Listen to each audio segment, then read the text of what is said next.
Friends, आज आपके पास लेकर आया हूं टर्सरी एक्टिविटी का पार्ट 1 और मैं आपको बताऊंगा टर्सरी एक्टिविटी क्या होती है। हमने लास्ट प्रीवियस वीडियोस के अंदर प्राइमरी एक्टिविटी के बारे में पढ़ा था, सेकेंडरी एक्टिविटी के बारे में पढ़ा। मैंने आपको बताया था प्राइमरी एक्टिविटी के अंदर कौन कौन से पार्ट्स होते हैं, क्या क्या काम होता है उनका, क्यों उन्हें प्राइमरी एक्टिविटी कहते हैं। सेकेंडरी एक्टिविटी के बारे में बताते हुए मैंने एक्सप्लेन किया था आपको कि सेकेंडरी एक्टिविटी क्या है, किस तरह से क्लासिफिकेशन करते हैं इंडस्ट्रीज का। उसके बाद हमने ये भी बताया था आपको रूरल एरिया क्या होता है, जर्मनी के अंदर क्या प्रॉब्लम्स हैं। We have divided on the basis of technology the industrial area. आज मैं आपके पास लेकर के आया हूं टॉपिक है टर्सरी एक्टिविटी, तृतीय क्रियाएं। ठीक है, ये सेवा सेक्टर से रिलेटेड होती है, सर्विस सेक्टर से रिलेटेड होती है और इनके क्या काम होते हैं। जब आपने देखा होगा कि हम कभी बीमारी से ग्रस्त होते हैं या किसी समस्या से ग्रस्त होते हैं तो हमारी क्या होती है, कई प्रॉब्लम्स देखने को मिल जाती है। ठीक है, जैसे हम डॉक्टर को कंसल्ट करते हैं, कंसल्टेशन के बाद जाते हैं, एडवोकेट्स की हेल्प लेते हैं। These are the services are come under tertiary activity. तीसरी क्रियाओं के अंतर्गत आती है। जो भी हमें सर्विस प्रोवाइड कराई जा रही है, जो भी हमें क्या होती है चीजें प्रोवाइड कराई जाती हैं, जिनको देख नहीं सकते आप लोग, केवल क्या महसूस कर सकते हैं, सीन आउट कर सकते हैं, वो सब एक्टिविटी इसके अंदर आती है आपकी tertiary activity. Tertiary activity exchange of goods and services, ये दोनों चीजों के ऊपर है आपका कि किस तरह से सर्विसेज का यूज करके, किस तरह से गुड्स का यूज करके उन चीजों को लेकर के हमारे पास में आते हैं। Tertiary activity including both production and exchange, production करने, उत्पादन करने का काम और विनिमय, दोनों चीजों का काम करने का काम इसके अंतर्गत रखा जाता है। कई जगह पर तृतीय क्रियाओं के लिए कहा जाता है कि उत्पादन विनिमय दोनों इसके अंतर्गत शामिल होते हैं। ठीक है, इसके अलावा एक और चीज अगर आप देख रहे होंगे टर्सरी एक्टिविटी के अंदर, टर्सरी एक्टिविटी की एक और खास बात कह रखी है, टर्सरी एक्टिविटी में हमेशा जब भी किसी चीज को इंक्लूड किया जाता है उसके अंदर रॉ मटेरियल्स के फॉर्मेशन को देखा जाता है। फॉर एग्जांपल अगर हम क्लासिफिकेशन करते हैं उस हिसाब से टर्सरी एक्टिविटी का, तो हम उसको एनालिसिस कर पाएंगे इजीली कि किस तरह से टर्सरी एक्टिविटी हमारे पास इंक्लूडेड होकर के आ रही है। ठीक है, सबसे पहले देखिए टर्सरी एक्टिविटी के अंदर ट्रेड एंड कॉमर्शियल आता है, व्यापार और वाणिज्य।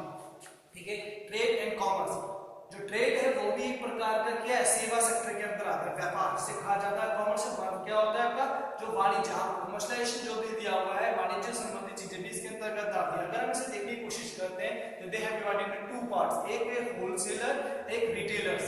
होलसेलर्स होते हैं आपके पास, रिटेलर्स होते हैं, दो सेक्शंस में डिवाइडेड हो जाता है ये ट्रेड और जो होलसेलर होते हैं बड़ी मार्केट के बड़े लोग होते हैं जो क्या करते हैं, भारी मात्रा में सप्लाई करने का काम करते हैं और उनसे क्या होता है, रॉ मटेरियल्स को बाहर सप्लाई किया जाता है। और जो आपके रिटेलर्स होते हैं वो सेक्शन से डिवाइडेड होते हैं, छोटे छोटे सेक्शंस में आपको काम करने का काम करते हैं। अब हम क्लासिफिकेशन समझने की कोशिश करते हैं कि इनका क्लासिफिकेशन कैसे दिया हुआ है। अगर हम होलसेलर्स को देखते हैं तो होलसेलर हमारे पास दो हिस्सों में डिवाइडेड है, एक है अर्बन सप्लायर के रूप में, एक है रूरल मंडीज के रूप में।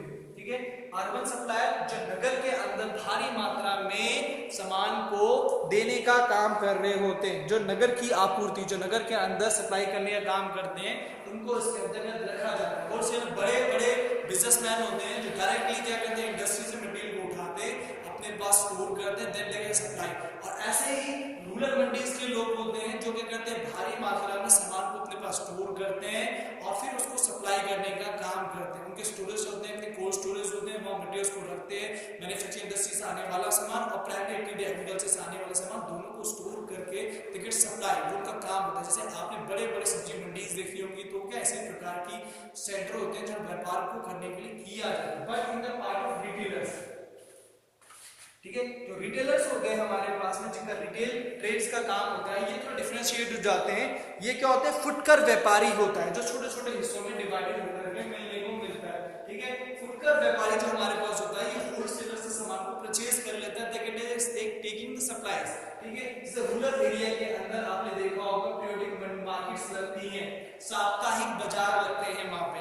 ठीक है, जैसे क्या होता है, कभी वीक में एक दिन वीकली मार्केट की तरह वहां लग जाता है, वहां पे सारे लोग अपना सामान लेकर के आते हैं, कुछ कुछ सामान बेचने का काम करते हैं। ठीक है, जबकि होलसेलर में आपको पूरी एक बड़ी पेटी लेनी पड़ेगी, आपको एक टीन का पूरा ऑयल का लेना पड़ेगा, जबकि आप जब रिटेलर्स में आएंगे तो आपको 1 किलो तेल भी मिल जाएगा, आपको 100 ग्राम जीरा भी मिल जाएगा। पर जो आपके होलसेलर्स होते हैं ये इनको सप्लाई नहीं करते हैं, ये केवल क्या करते हैं, भारी बड़े सामान होते हैं। रिटेलर्स में क्या है, रिटेलर्स के पास में छोटे छोटे सामान छोटे छोटे हिस्सों में डिवाइड होते हैं। अगर हम देखेंगे रिटेलर्स को, रिटेलर दो हिस्सों में डिवाइड डिवाइडेड है हमारे पास एक रूरल एरिया के अंदर और एक अर्बन एरिया के अंदर।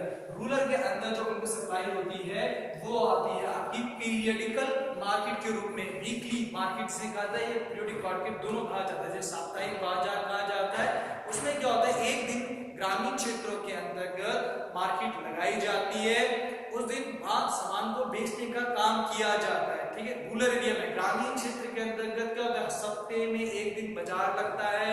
ग्रामीण क्षेत्र के जो लोग होते हैं उनको जिन चीज की नीड होती है, जिनकी आवश्यकता होती है, वो अपना सामान परचेज करते हैं और लेके जाने का काम करते हैं। यहाँ पे अर्बन एरिया की बात की जाएगी।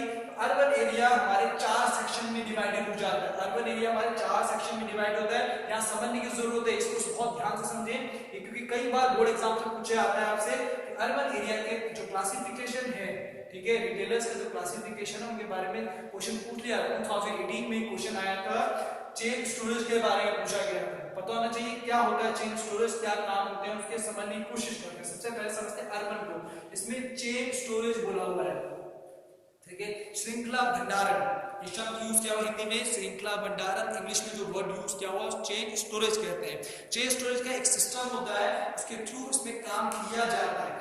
पहले हम क्या करते हैं, प्रोड्यूसर्स के पास जाते हैं, प्रोड्यूसर से सामान को परचेज किया जाता है होलसेलर में।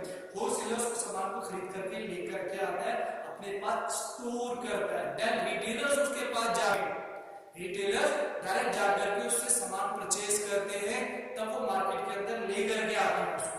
देन रिटेलर्स के पास आने के बाद मार्केट में आएगा, उसका डिस्ट्रीब्यूशन किया जाता है छोटे-छोटे सेक्शंस में। Then they have taken parts और उसको लेकर के जाते हैं और मार्केट में बेचने का काम करते हैं। ये चेन सिस्टम होता है, इसको फॉलो किया जाता है। श्रृंखला भंडारण इस प्रकार का भंडारण होगा जिसमें क्या है, मटेरियल को लाया जाएगा, स्टोर किया जाता है, देन दे गेट सप्लाई, इसके थ्रू सप्लाई करने का काम किया जाता है।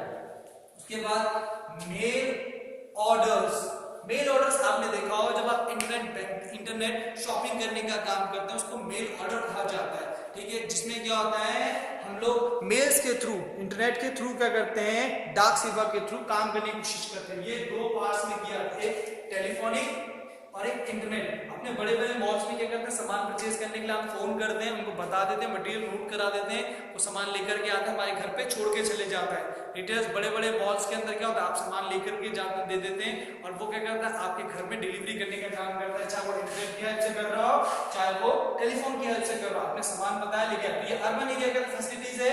कौन सी वाली, मेल ऑर्डर की। बड़े बड़े मॉल्स के अंदर आप सामान परचेज करते हैं, उस सामान को वहां पे दे दिया जाता है, फिर वो ऑनलाइन आपके घर ले जाने का काम किया जाता है। तो ये आपका क्या होता है, मेल ऑर्डर के अंदर आता है, जो क्या होता है स्पेशली हमारा अर्बन एरिया के अंदर फॉलो किया जाता है।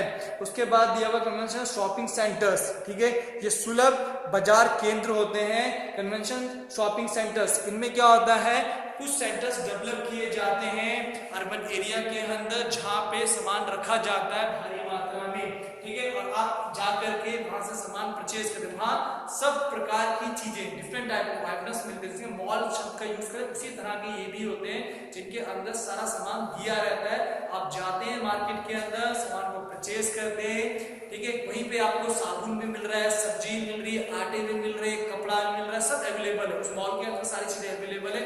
आप जाकर सुलभ उधर से एरिया से सामान परचेज करते हैं और लेकर के आते हैं। यहाँ दाम डायरेक्टली डील होते हैं, ये डायरेक्टली प्रोड्यूसर्स के साथ जुड़ा हुआ होता है, सामान को लेकर के आता है और देने का काम करता है। उसके बाद पीडीएस, पीडीएस का मतलब होता है जो डिस्ट्रीब्यूटर होते हैं हमारे पास, पब्लिक डिस्ट्रीब्यूटर्स सेंटर्स जो हमारे पास दिए रहते हैं, उनके लिए ये पब्लिक डिस्ट्रीब्यूशन सप्लाई सेंटर्स की योजनाएं होती हैं जिसके थ्रू इसको किया जाता है। जिसमें अगर आपने देखा होगा अर्बन एरिया के अंदर कई जगह पे क्या होते हैं, डिस्ट्रीब्यूटर सेंटर होते हैं पब्लिकली, और ये क्या करते हैं, सप्लाई करने का काम, इनके पास सामान आता है और रखते हैं अपने पास, then they after they get supply different things, और उनको डिफरेंट एरिया के अंदर सप्लाई कर दिया। तो ये डिस्ट्रीब्यूशन हुआ आपका ट्रेड कॉमर्स का, तो 2 सेक्शन में डिवाइडेड है, होलसेलर्स के रूप में, बड़े विक्रेता के रूप में, और एक रिटेलर्स के रूप में, फुटकर व्यापारी के रूप में। जब हमने होलसेलर्स को पढ़ा तो 2 हिस्सों में पढ़ा हमने, एक पढ़ा आपने अर्बन सप्लायर्स के रूप में जो नगर के अंदर सप्लाई करने का काम कर रहे हैं, दूसरा होलसेलर जो मंडी के रूप में, रूरल मंडीज के रूप में, ग्रामीण क्षेत्रों के अंदर अंदर जो मंडियां होती हैं उनके रूप में काम करते हैं। Then the second section of trade and commerce, उसमें दिया रिटेलर्स दो सेक्शन में, एक रूरल एक अर्बन। रूरल के अंदर क्या होता है, एक पीरियोडिकल मार्केट होती है, सप्ताह में एक दिन बाजार लगता है, अपना सामान लेकर के जाते हैं, देन दे गेट सेल, वहां बेचने का काम किया जाता है। जहां पे हम बात कर रहे हैं अर्बन की, वहां पे 4 सेक्शन डिस्ट्रीब्यूटेड किए हुए, एक चेन स्टोरेज सिस्टम दिया है, मेल ऑर्डर दिया हुआ है, कन्वेंशनल शॉपिंग सेंटर्स बना रखे हैं, और पीएडीस दे रखा है। हिंदी में कहा जाएगा इसके लिए श्रृंखला भंडारण।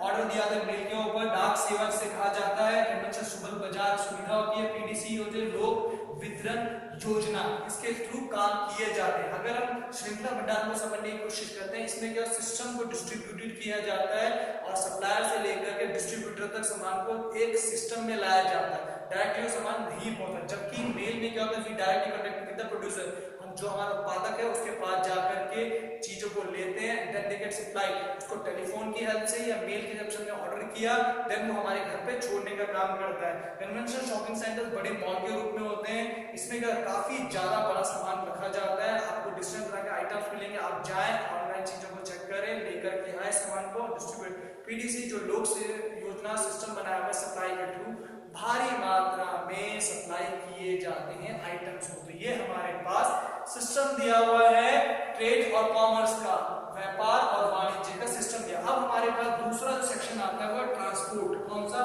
परिवहन। ठीक है, ट्रांसपोर्ट को हमने 4 सेक्शन में डिस्ट्रीब्यूटेड किया हुआ है, रोडवेज, रेलवेज, वाटरवेजेस और एयरवेज। ठीक है, हमने 4 सेक्शन बना दिए हैं, रोड, रेल, वाटर और एयर। आपको सबको पता ही है रोड जो होती है आपकी, रोड्स के अंदर जितनी भी आपके ट्रांसपोर्ट फैसिलिटीज होती है, ये भी एक सर्विस के देने का काम करे। आपने देखा बसें चलाई जा रही हैं, गाड़ियां होती है, 2 व्हीलर्स होते हैं, 4 व्हीलर्स, ये सर्विसेज देने के लिए बनाए हुए सरकारी बसें होती हैं, इनके थ्रू आप जाते हैं आने का काम करें, सर्विसेज देने का काम करें, डिस्ट्रीब्यूटर्स को बनाते हैं, लेकर के आते हैं मार्केट में, देने सप्लाई, इसके थ्रू मटेरियल्स को लाने ले जाने के लिए हेल्प करते हैं। रोडवेज भी हेल्प कर रही है, रेलवेज भी कर रही है, वाटरवेज भी कर रही है और एयरवेज। अगर हम वाटरवेजेस की बात करते हैं, ठीक है, हम क्या कहते हैं वाटरवेजेस की बात कर रहे हैं, तो वाटरवेजेस में 2-3 सेक्शंस में डिवाइडेड हो जाती है हमारे पास में। अगर हम देखने की कोशिश करें, एक हमारे पास इंटरनल होते हैं, एक एक्सटर्नल हमारे पास देखने को मिलती है। ठीक है, जो इंटरनल हमारे पास हो रही है वो क्या है, हमारे 2 सेक्शन में देखने को मिल रही है। एक हमारे पास इंटरनल कॉन्सेप्ट के रूप में देखने को मिल रही है, आउटर, जैसे कि इनलैंड और एक ओशनिकल रूप से होती है। इनलैंड के रूप में जो आपको देखने को मिलेगी वो क्या होती है, आपकी ज्यादातर हमारी जो भी देखने को मिलती है ये हमेशा क्या होती है, समझो घरेलू क्षेत्र पे जो डोमेस्टिक रूप से डेवलप की जा रही है उनमें देखने को मिलता है लैंड्स वाला। इसमें सिस्टम क्या होता है, हमारे अंदर ही आंतरिक रूप से करते हैं। ओशनिकल वाला है इसको 2 हिस्सों में डिवाइडेड हो जाती है हमारे पास, एक पैसेंजर्स के रूप में, एक माल भाग के जहाज के रूप में, जब मेट को सप्लाई करने का काम करे। तो यहीं पे एयरवेज का भी ये सिस्टम दिया हुआ है, ये ओशनिकल वेज में इंडस्ट्रियल रूप में भी देखने को मिल जाती है हमें, और दूसरी हमें क्या मिलती है, कॉन्गोस के रूप में देखने को मिलती है। ज्यादातर हमारे पास होती है 2 सेक्शन में डिवाइडेड होकर के देखने को मिल जाते हैं। तो यहाँ पे ट्रांसपोर्ट आउट क्लियर हो गया। रोडवेज जो आपको रोड्स के थ्रू किया है, रेलवेज भारी मात्रा में सामान ले आने का काम करते हैं, वाटरवेजेस 2 हिस्सों में आइलैंड्स और ओशनिकल कॉन्सेप्ट में दिया हुआ है, एक आपके पास सामान को ले जाना है सवारी विभाग के रूप में, माल भाग के रूप में। एयरवेज भी ज्यादातर हमें देखने को मिलता है और पैसेंजर्स को ले जाने लाने का काम करते हैं, दोनों के रूप में काम किया जाता है। उसके बाद अगर हम समझने की कोशिश करते हैं कम्युनिकेशन, ठीक है, संचार से कहा जाता है, इसको समझते हैं। तो हमारे जो कम्युनिकेशन का जो ऑब्जेक्टिव दिया हुआ है वो हमारे पास 3 सेक्शन में डिवाइडेड है। ठीक है, एक है मीन ऑफ, ठीक है, दूसरा दिया हुआ है आपके पास कम्युनिकेशन, टेलीकम्युनिकेशन, एक ऑडियो विजुअल। ठीक है, 3 सेक्शंस हमारे मीन ऑफ ट्रांसपोर्टेशन, टेलीफोनिकेशन और ऑडियो विजुअल्स। इन 3 सेक्शंस में देखने को मिल रहा है हमें। जो मीन ऑफ ट्रांसपोर्टेशन कहा जाता है आपको, उसमें रखा जाता है आपके पास में परिवहन के साधन, दूरसंचार और दृश्य श्रव्य सामग्री जो आपके पास होती है। इसमें आपने मीन ऑफ ट्रांसपोर्ट में देखा ही है, जो ट्रांसपोर्ट के अंदर दिए रहते हैं चीजें वो सब इसके अंदर आ जाती है, रोडवेज, वाटरवेज, ये सब जिसके थ्रू भी आप क्या कर रहे हो, ट्रांसपोर्टेशन करने की कोशिश करते हैं। तो आप जितने भी मीन ऑफ ट्रांसपोर्ट हमारे पास रहते हैं ट्रांसपोर्टेशन के, वो सब कम्युनिकेशन के क्योंकि वो हेल्प कर रहे हैं आपकी कनेक्टिविटी बनाने में, आपको एक दूसरे संपर्क करने में। तो सर्विसेज प्रोवाइड करें, क्या कर रहे हैं, सर्विस प्रोवाइड कर रहे हैं एक्सचेंज में, तो वो प्रोडक्शन भी कर रहे हैं, एक्सचेंज भी करने के काम में हेल्प कर रहे हैं। टेलीकम्युनिकेशन, दूरसंचार। अब देखिए दूरसंचार में अब कोई भी इंफॉर्मेशन चाहिए आपको मिलती है तो एक लैंडलाइन के रूप में, एक मोबाइल फोन के रूप में मिल रही है। किसके रूप में मिल रही है? लैंडलाइंस और मोबाइल फोन के रूप में आपको देखने को मिल रही है। तो लैंडलाइन जो आप देखते हैं कॉमनली होते हैं, मोबाइल फोन आपकी का बहुत तेजी से राइज हो रहा है, क्योंकि आप क्या कर रहे हैं, जितना भी हमें सामान का प्रचार प्रसार करना है, चाहे सेकेंडरी एक्टिविटी का मीडिया स्टोर का, रिटेलर्स को गया या क्रूडी को, तो एडवर्टाइजमेंट करने के लिए हम क्या करते हैं, मोबाइल फोन के अंदर इंटरनेट कॉमन हो गया है, सभी लोग मोबाइल फोन से यूज कर रहे हैं, तो हम क्या करते हैं, अपने एड्स को वहां डाल देते हैं। आप देखो कभी कभी स्क्रीन के ऊपर एड्स आते हैं, वो एड्स हमारी हेल्प करने में हेल्प करते हैं। वही सब चीजें टेलीकम्युनिकेशन के अंदर हेल्प किया जाता है, जिसके थ्रू इंफॉर्मेशन दी जाती है। ऐड ये सब चीजें क्या मोबाइल फोन के ऊपर है। उसके ऑडियो विजुअल, ऑडियो विजुअल क्या हमारे पास 2 से 3 सेक्शन में डिवाइड, 4 सेक्शन में डिवाइड है। एक है print media, television, radio, films. जो प्रिंट मीडिया होता है ये 2 सेक्शन में डिवाइड, एक न्यूज़पेपर, एक मैगजीन। जो प्रिंट मीडिया होता है 2 सेक्शन में डिवाइड है, एक हो गया आपका न्यूज़पेपर और दूसरा मैगजीन। न्यूज़पेपर भी हमें क्या होता है, कई इंफॉर्मेशन देने में हेल्प करता है, सर्विसेज के रूप में, डिफरेंट सेक्शन के रूप में, और हम उसको समझने की कोशिश करते हैं। इसी अलावा टीवी हमारे पास दिया रहता है, अब ऐड आते हैं हमारे क्लास में, अब टीवी के आपसे पता लग रहा है कहाँ पे कौन सी घटना घटी, तो ये सर्विसेज प्रोवाइड करने का काम है। आपको पता मौसम कैसा हो रहा है उसके बारे में टीवी से पता लगे, सब चीजों के बारे में इंफॉर्मेशन, एंटरटेनमेंट, सब चीजें उसमें।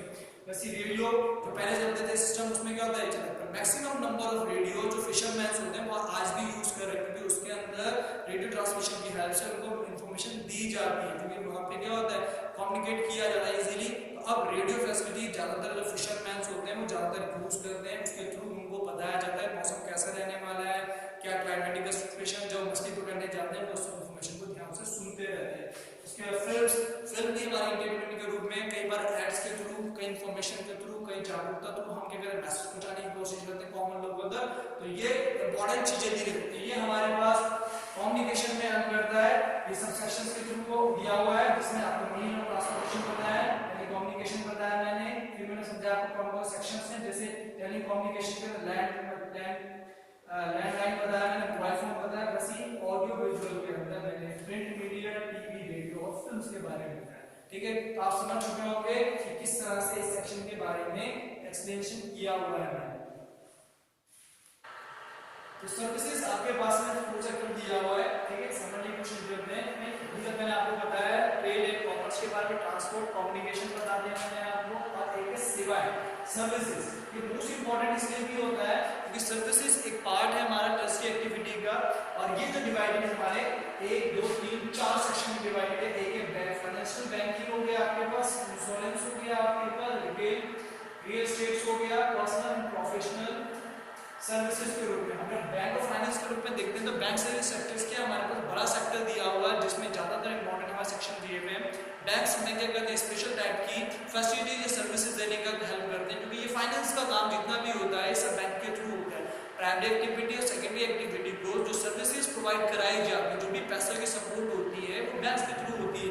ये मोस्ट इंपॉर्टेंट इसलिए भी है कि जितना भी हमारा मैक्सिमम नंबर ऑफ वर्क होता है on the basis of Capitals, ये सारा लेन देन जितना भी काम किया जाता है सब हमारे फाइनेंशियल बैंकिंग के अंदर आता है। उसके बाद बीमा जो हमारे पास दिया है, जैसे आपने देखा होगा प्राइवेट सेक्टर्स के अंदर जितने भी फार्मर्स काम कर रहे हैं उनकी क्रॉप का इंश्योरेंस किया जाता है। तो इंश्योरेंस फैसिलिटी एक सर्विस प्रोवाइडेशन के कारण है, तो उनके बुरे समय के अंदर हेल्प करती है। ये फैसिलिटीज भी इंश्योरेंस की दी जाती है, दुर्घटना हो गई, बीमार होता है व्यक्ति, कोई और रीजन के कारण कभी ये चीजें रह जाती है, तो वहां पे इंश्योरेंस फैसिलिटीज ये दिख नहीं रहा है, कवर हो रहा है आपको एक ऐसे कॉन्सेप्ट के रूप में जो आपको दिखाई दे रहा है। सर्विसेज इस तरह से होती है, जो सेवाएं दी जाती है दिखती नहीं है, बट ये सर्विसेज प्रोवाइड कराई जाती है जो कि आप महसूस कर सकते हो। रियल एस्टेट जो हमारे पास होती है, जिसमें अचल संपत्ति को परचेज और करने का काम होता है। संपत्ति है, आपको दिख रहा है खेत है आपके पास, सब है, पर आप अपने पास प्रॉपर्टी साइन, वो सर्विसेज है on the basis of money, power के रूप में आपके पास दिए थे, घर होता है, कार होती है, वो सर्विसेज प्रोवाइड कराई जा रही है। तो क्या डिफरेंट सेक्टर के अंदर आता है। अब हमारे पास सबसे इंपॉर्टेंट पर्सनल प्रोफेशनल सर्विसेज जो हमारे पास होती है, अगर आपने देखा होगा डिफरेंट तरह की सर्विसेज हमारे पास प्रोवाइड कराई जाती है on the basis of private government NGO के थ्रू। आपने देखा है कि धोबी होता है, बार्बर होता है, ठीक है, आपके पास में कॉर्नर दिया हुआ है, टेलर हो गया, आपके पास में शॉपकीपर्स हो गए, ये सब चीजें जो है ये आपको प्रोवाइड करा रहे हैं सर्विसेज, प्राइवेट सेक्टर के रूप में सर्विसेज प्रोवाइड कर रहा है।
वीडियोस के अंदर मैं आपके पास क्वार्टरली और मंथली एक्टिविटीज लेके आऊंगा। चतुर्थ मैं फंक्शन क्रिया लेकर के आऊंगा, आपको बताऊंगा कौन कौन सी 2 एक्टिविटीज हैं।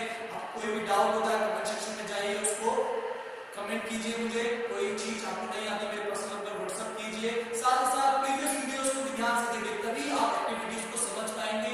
प्लान्ड एक्टिविटीज के वीडियो भी देखिए, सेकेंडरी एक्टिविटीज के वीडियो भी देखिए, तब आपको समझ में आ जाएगा कि हर एक उसमें क्या है। और एक इंपॉर्टेंट चीज, मैंने इकोनॉमिकल एक्टिविटीज का वीडियो बनाया